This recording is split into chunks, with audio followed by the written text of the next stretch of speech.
Ay. Ay nasıl bir gündü. Oh.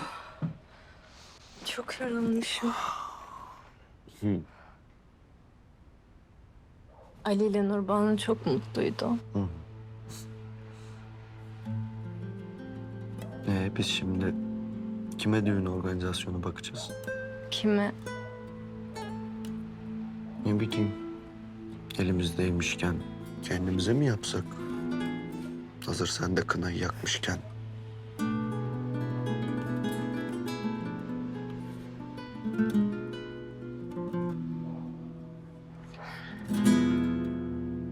Ne o his? Ne?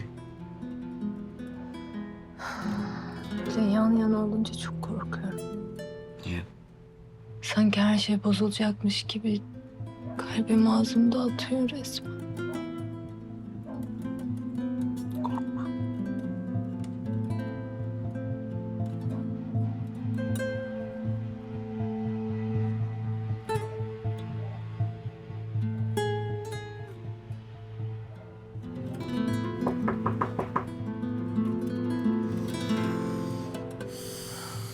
Kim o?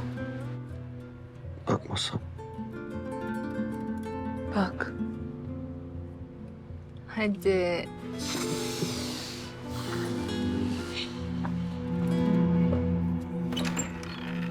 Buyurun. Toprak Atabey mi? Evet benim. Şöyle vereyim. Bir imza atacaksınız lütfen. Tabii.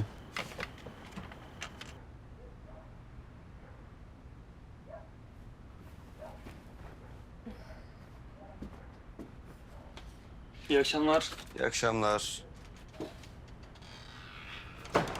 Kimden gelmiş? Bilmem.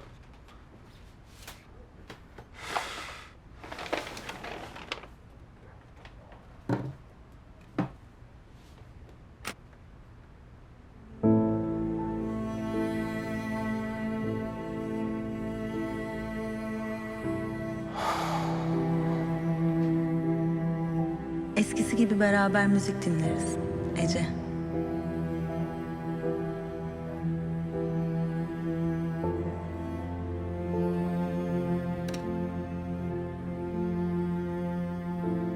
Hiçbir şey söyleme. Burada beni bekle, tamam mı?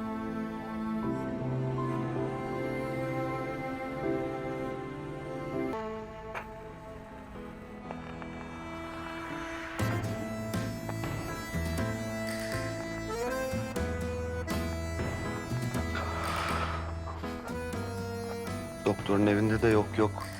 Böyle bir sürü plak var. Onlar bizimle ne kadar uğraşmaya çalışırsa çalışsınlar. Biz hepsinin üstesinden geleceğiz.